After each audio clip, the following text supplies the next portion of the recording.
നമസ്കാരം. പ്രായം ഒരു മാനദണ്ഡമല്ലാതെ തന്നെ ചെറുപ്രായത്തിൽ തന്നെ മുടി കൊഴിയുന്നതും അല്ലെങ്കിൽ മുടിയിൽ നര വരുന്നതായാലും താരൻ പ്രശ്നങ്ങളായാലും അങ്ങനെ ഒട്ടുമിക്ക പ്രശ്നങ്ങളും നമ്മുടെ മുടിയെ ബാധിക്കാറുണ്ട്. പ്രത്യേകിച്ചും ഈ അടുത്ത കാലത്തൊക്കെ തന്നെ റിപ്പീറ്റഡ് ആയിട്ട് ഇൻഫെക്ഷൻ വരുന്നതിൻ്റെ ഭാഗമായിട്ട് എല്ലാവരിലും കാണുന്ന ഒരു പ്രശ്നമാണ് മുടി കൊഴിച്ചിൽ എന്നുള്ളത്. മുടിയാവുമ്പോൾ അതിൻ്റെ സ്റ്റേജ് എത്തുമ്പോൾ മുടി കൊഴിയും, സാധാരണയാണ്. പക്ഷേ ഇത് നമുക്ക് നിയന്ത്രിക്കാൻ പറ്റാത്ത രീതിയിൽ അമിതമായിട്ട് മുടി കൊഴിഞ്ഞു പോകുമ്പോഴും അത് നമ്മുടെ കോൺഫിഡൻസിനെയും അതുപോലെ മെൻ്റൽ ഹെൽത്തിനെയൊക്കെ ബാധിക്കാറുണ്ടല്ലേ ചിലരിലെങ്കിലും. അപ്പോൾ അങ്ങനെയുള്ളവർക്ക് വേണ്ടിയിട്ടുള്ള വീഡിയോ ആണ് കേട്ടോ ഇന്നത്തേത്. ഞാൻ ഡോക്ടർ സജിത തേജിൻ. ഇതിൽ നമ്മൾ ചില വൈറ്റമിൻസിൻ്റെ കുറവ് കൊണ്ട് നമുക്ക് മുടി കൊഴിയാം എന്നുള്ളത് പറഞ്ഞിട്ടുണ്ടായിരുന്നു. ഒരുപാട് വീഡിയോസ് ചെയ്തിട്ടുണ്ട്.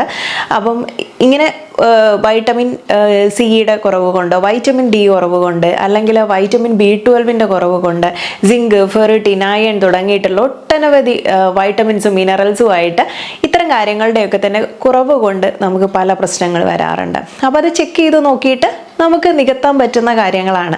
ഇനി അതല്ലാതെ ചില കാലാവസ്ഥാ വ്യതിയാനങ്ങൾ കൊണ്ടോ ചില ഉപയോഗിക്കുന്ന മരുന്നുകളുടെ ഭാഗമായിട്ടോ അങ്ങനെ PCOD പ്രശ്നങ്ങൾ കൊണ്ടോ അങ്ങനെയൊക്കെ പല പല പ്രശ്നങ്ങൾ കൊണ്ടുണ്ട്. ഇതിനെയൊക്കെ നമുക്ക് മാറ്റിയെടുക്കാൻ വേണ്ടി പറ്റും. എന്നാൽ ഇതൊക്കെ ചെയ്തിട്ടും നമ്മുടെ താരൻ അല്ലെങ്കിൽ ഡാൻഡ്രഫ് മാറുന്നില്ല, മുടി കൊഴിച്ചിൽ മാറുന്നില്ല എന്നൊക്കെ പറയുന്നവരില്ലേ, അങ്ങനെയുള്ളവർക്കുള്ള ഒരു ഹെയർ പാക്കാണ് പറയുന്നത്. ഇനി ഹെയർ പാക്കിൻ്റെ ആവശ്യമുണ്ടോ എന്നൊരു ചിന്ത വരാം. ആവശ്യമുണ്ട് എന്ന് വെച്ച് ഡെയിലി ഹെയർ പാക്ക് അപ്ലൈ ചെയ്യണമെന്നല്ല. ആഴ്ചയിൽ അറ്റ്ലീസ്റ്റ് 1-2 തവണയെങ്കിലും നമ്മളിത് ചെയ്യുന്നത് നല്ലതാണ്. ഇത് മുടീനെ അഴകാക്കി വെക്കുക, പനങ്കുല പോലെ മുടി വളരുക എന്നുള്ളതൊന്നുമല്ല. നമ്മുടെ ഉള്ള മുടിയെ നല്ല ഹെൽത്തി ആക്കിയിട്ടും നീറ്റായിട്ട് നമ്മുടെ സ്കാൽപ്പിന് ഡെയിലി നമ്മൾ കുളിക്കുന്നില്ലേ, ദേഹത്ത് വരുന്ന അഴുക്കൊക്കെ കഴുകി കളയാൻ വേണ്ടിയിട്ട്, അതുപോലെ തന്നെ നമ്മുടെ സ്കാൽപ്പിനെയും ഒന്ന് നന്നായിട്ട് നീറ്റാക്കി വെക്കേണ്ടത് ആവശ്യമാണ്. അപ്പോൾ അതിന് സഹായിക്കുന്ന, എന്നാൽ ബേബി ഹെയർസ് വളരാൻ സഹായിക്കുന്നത് മുടി നല്ല ഭംഗിയോടെ അല്ലെങ്കിൽ നല്ല ആരോഗ്യത്തോടെ കരുത്തോടെ വളരാൻ പറ്റുന്നതും മുടി കൊഴിച്ചിൽ സ്റ്റോപ്പ് ചെയ്യാൻ പറ്റുന്നതുമായിട്ടുള്ള ഒരു ഹെയർ പാക്ക് ഞാനിവിടെ പറയാം, കണ്ടു നോക്കാം. ഇന്നത്തെ ഹെയർ പാക്കിൻ്റെ പ്രധാന ഇൻഗ്രീഡിയൻ്റ് എന്ന് പറയുന്നത് ആൽമണ്ട് പീസിനാണ് കേട്ടോ, അല്ലെങ്കിൽ ആൽമണ്ട് ഗം എന്ന് പറയും. ഇത് സെക്ഷൽ ഹെൽത്തിനെ ഇമ്പ്രൂവ് ചെയ്യാനും എനർജി ലെവൽ കൂട്ടാനും അതുപോലെ ഡൈജഷൻ ഇമ്പ്രൂവ് ചെയ്യാനായാലും ബോണിൻ്റെ സ്ട്രെങ്ത് കൂട്ടാനായാലും ഇമ്മ്യൂണിറ്റി വർദ്ധിപ്പിക്കാനായാലും ഹൃദയത്തിൻ്റെ ആരോഗ്യത്തിന്, PCOD പേഷ്യൻസിന്, അങ്ങനെ എല്ലാവർക്കും ഉപകാരമാണ്. പിന്നെ ഇന്ന് ഉണ്ടാക്കുന്ന ഈ ഒരു ഹെയർ പാക്കിൻ്റെ ഒരു പ്രത്യേകത, ഇത് നമുക്ക് ഫേസിലേക്കും അപ്ലൈ ചെയ്യാൻ എടുക്കുന്ന രീതിയിലാണ് തയ്യാറാക്കുന്നത്.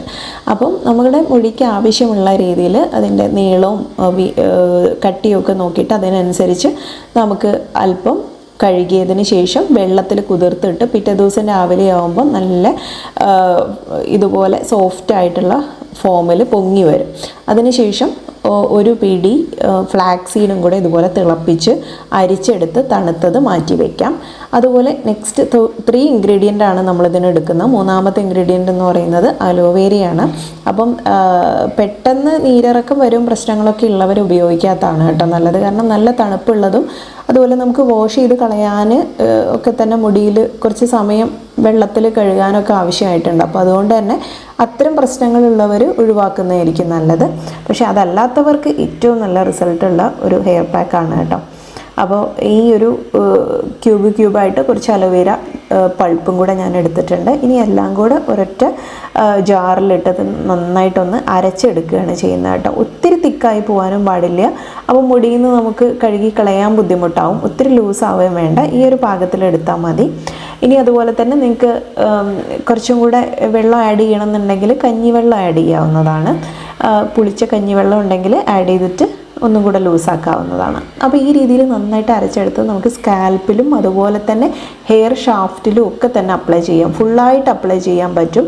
ഇനി മറ്റൊരു സൂത്രവും കൂടെയുണ്ട്. ഹെയർ പാക്കല്ല, നിങ്ങൾക്കൊരു ഷാമ്പു രൂപത്തിലാണ് വേണ്ടതെന്നുണ്ടെങ്കിൽ നിങ്ങൾ ഉപയോഗിക്കുന്ന ഷാമ്പു ഏതാണോ അതല്പം മിക്സ് ചെയ്തിട്ടൊന്ന് അടിച്ചെടുത്ത് കഴിഞ്ഞാൽ വളരെ സിൽക്കി ആയിട്ട് മുടി കിടക്കുന്നതും കാണാം. അപ്പോൾ ആ രീതിയിലൊക്കെ നിങ്ങൾക്ക് ഇതിനെ ഉപയോഗപ്പെടുത്താവുന്നതാണ്.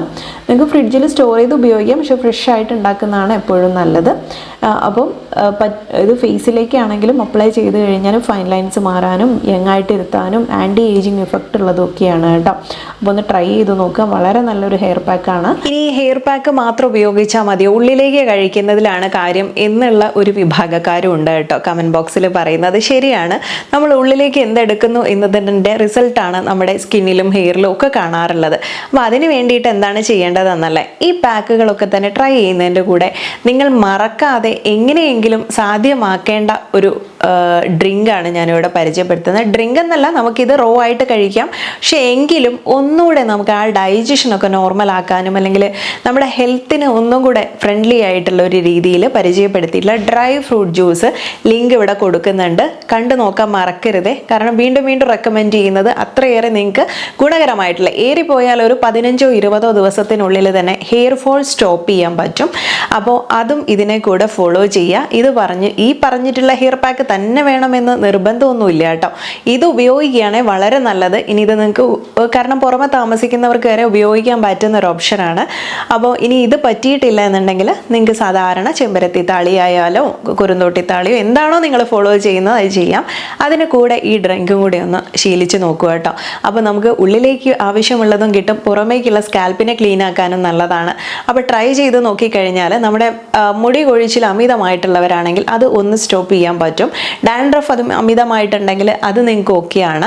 മുടി പൊട്ടിപ്പോകുന്ന പ്രശ്നങ്ങളോ അല്ലെങ്കിൽ വളരെ ഫ്രിസി ആയിട്ട് മുടി കിടക്കുന്നുണ്ട്, മുടി ഡ്രൈ ആയി പോകുന്നുണ്ട് എന്നൊക്കെ പരാതി പറയുന്നവരില്ലേ, അവർക്കുള്ള സൊല്യൂഷൻ കൂടിയാണ് ഈ ഒരു ഹെയർ പാക്ക്. ഇനി ഇത് ഡെയിലി ഉപയോഗിച്ചാലേ റിസൾട്ട് ഉണ്ടോ എന്നുള്ള ചോദ്യം വന്നിട്ടുണ്ടെങ്കിൽ അല്ല, നിങ്ങൾക്ക് ആഴ്ചയിൽ 1 ദിവസമോ 2 ദിവസമോ നമുക്ക് അതൊക്കെ തന്നെ ഫോളോ ചെയ്യാൻ പറ്റുള്ളൂ. ഡെയിലി ഒന്നും ഹെയർ കെയർ ചെയ്യുന്നവരുണ്ട്, പക്ഷേ എല്ലാവർക്കും അപ്ലിക്കബിൾ അല്ലാത്തത് കൊണ്ട് തന്നെ ആഴ്ചയിൽ ഒരു 2 ദിവസം ഉപയോഗിക്കാം. പിന്നെ നന്നായിട്ട് വെള്ളം കുടിക്കാനും ഉറങ്ങാനും ഒന്നും മറക്കരുത് കേട്ടോ. ഇതൊക്കെ നമ്മുടെ ബയോളജിക്കൽ ക്ലോക്കിനെ ബാധിക്കുന്ന കാര്യങ്ങളായതുകൊണ്ട് തന്നെ ഇതൊക്കെ തന്നെ വളരെ മസ്റ്റാണ്. പിന്നെ സ്ട്രെസ് ഫ്രീ ആയിട്ടിരിക്കാൻ വേണ്ടിയിട്ട് എന്നും പറയുന്നത് പോലെ ഒരു 30 മിനിറ്റ്സ് എക്സസൈസും അല്ലെങ്കിൽ ഒരു ബ്രീത്തിങ് എക്സസൈസും കൂടെ ചെയ്യാം. മൊത്തത്തിലൊന്ന് ബോഡി ഡീടോക്സ് ചെയ്യേണ്ട ആവശ്യമല്ലേ, അതുകൊണ്ട്. ഇനി അതുപോലെ നേരത്തെ എണീക്കുന്ന സമയത്ത് നിങ്ങൾ വെറും വയറിൽ ബോഡി ഒന്ന് നോർമലാക്കി വെക്കാൻ വേണ്ടിയിട്ട് ചെറു ചൂടുവെള്ളം കുടിക്കുന്നതും അതല്ലെങ്കിൽ ഒരു നാച്ചുറൽ വേയിൽ ഒരു ഡീടോക്സ് ഡ്രിങ്ക് കഴിക്കുന്നതും ഒക്കെ തന്നെ നല്ലതാണ്. അതിൽ നമുക്ക് കറിവേപ്പില അല്ലെങ്കിൽ നെല്ലിക്ക തുടങ്ങിയിട്ടുള്ള കുക്കുമ്പഴ തുടങ്ങിയിട്ടുള്ള കാര്യങ്ങളൊക്കെ ഉൾപ്പെടുത്തുന്നത് നമ്മുടെ ബോഡിയെ തന്നെ ഒന്ന് കൂളാക്കി നിർത്താനും ആ ബോഡിയിൽ വരുന്ന അസിഡിക് മീഡിയയെ കുറയ്ക്കാനും ഒക്കെ സഹായിക്കുന്ന കാര്യങ്ങളാണ്. അപ്പോൾ ഇതൊക്കെ ഒന്ന് ഫോളോ ചെയ്ത് കഴിഞ്ഞാൽ നിങ്ങളുടെ ഒരുവിധം പ്രശ്നങ്ങൾക്കും ഒക്കെയുള്ള ഹെയർ കെയറിൽ വരുന്ന പ്രശ്നങ്ങൾക്കുള്ള ഒരു പരിഹാര മാർഗമാണ് കേട്ടോ. അപ്പോൾ ഒന്ന് ട്രൈ ചെയ്ത് നോക്കുക, വളരെ നല്ല വ്യത്യാസം ഉണ്ടായിരിക്കും. ഒരു 20 ഡേയ്സിനുള്ളിൽ ആ ഒരു റിസൾട്ട് നിങ്ങൾക്ക് കാണാൻ പറ്റും. അപ്പം ഇനി എല്ലാം ചെയ്ത് പരീക്ഷിച്ച് മടുത്തവരാണെങ്കിൽ ഇനി ഇതിലേക്കൊന്ന് തിരിഞ്ഞു നോക്കൂ. ഈ 2 കാര്യങ്ങൾ ഫോളോ ചെയ്ത് നോക്കൂ. അപ്പോൾ റിസൾട്ട് കമൻറ്റ് ബോക്സിൽ പറയാൻ മറക്കരുതേ. നെക്സ്റ്റ് വീഡിയോയിൽ നമുക്ക് നല്ലൊരു വിഷയവുമായി വീണ്ടും കണ്ടുമുട്ടാം. നന്ദി.